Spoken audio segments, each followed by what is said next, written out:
যখন হিন্দুদের রথ যাচ্ছিল তখন এখানে যে ছাতাটা ছিল ছাতার মধ্যে মেবি বম রাখা হয়েছিল। মতিঝিলে কালকে ছাতা বোমা পাওয়া গেছে। ভাগ্য ভালো যে বোমা ফোটেনি। যদি ফুটতো তাহলে কালকে উল্টো রথে যে সমস্ত মানুষ গিয়েছিল আজকে অনেকে সেখান থেকে পরপারে চলে যেত। মানে কালকে তো আমাদের উল্টো রথ গেছে। মতিঝিলের যে রোড দিয়ে যায় মেট্রো রেলের নিচে, ওইখানে ছাতার ভিতরে বোমা রেখে গেছে। ভাগ্য ভালো এক ব্যক্তি সেই ছাতা উঁচু করতে গিয়েছিল নাকি, উঁচু করে দেখছে অনেক ওজন, সে আর সুইচ চাপেনি, মানে ছাতা খোলার জন্য বা ওইখানে যে সুইচ সেগুলো সে টিপেনি।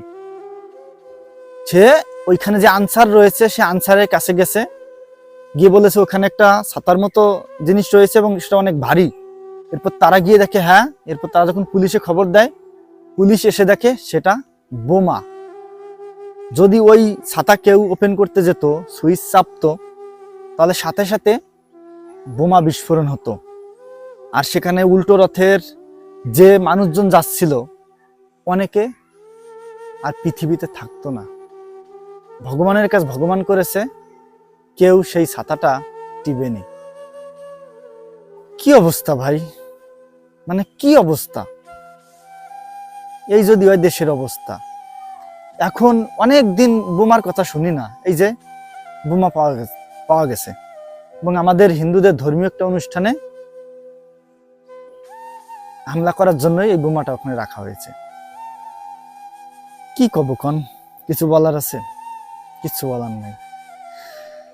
তো বাংলাদেশের প্রত্যেকটি হিন্দুকে আমি বলবো, দেখুন বর্তমানে খুব খারাপ অবস্থার মধ্যে আছে। যে রাম মূর্তি নির্মাণ করছে সেটা নিয়ে, সেখান থেকেই হিন্দুদের উপরে আলাদাভাবে একটা মানে অন্য চোখে দেখতেছে। অনেকে অনেক কুরুচিপূর্ণ মন্তব্য করতেছে আমাদের হিন্দুদের নিয়ে। অনেক মানে এদেশ থেকে, সেই সমস্ত মানুষের কথা এদেশ থেকে আমরা চলে গেলেই ভালো হয়। কিন্তু এদেশটা তো আমাদের রে ভাই। তোমরা এদেশে জন্মগ্রহণ করছো, আমরাও তো এদেশে জন্মগ্রহণ করছি, তাহলে এদেশ থেকে আমাদের তাড়াতে চাচ্ছ কেন? কত ভালো মুসলিম মানুষ রয়েছে না, যারা তো হিন্দুদের সাথে সবসময় উঠা বসা করতেছে, মিশতেছে, খাচ্ছে, ঘুরতেছে, কত ফ্রেন্ডলি। কই তাদের তো কোনো সমস্যা হয় না। তাহলে আপনাদের এই যে যাদের সমস্যা হয়, কেন সমস্যা হয়? আমরা কার মানে বাড়াবাতে ছাই দিছি? রাম মূর্তি যে তৈরি করতেছিল উঁচু, তাকে গ্রেপ্তার করে সেই জেলের মধ্যে রাখা হয়েছে। আর মূর্তিটা হবে না, 1 বছরের কারাদণ্ড দেখলাম। কিচ্ছু বলার নাই, সত্যি কিচ্ছু বলার নাই। খুব কষ্ট লাগে, খুবই কষ্ট লাগে, শুধু কষ্টটা লাগে, এছাড়া আর কিচ্ছু করার নাই।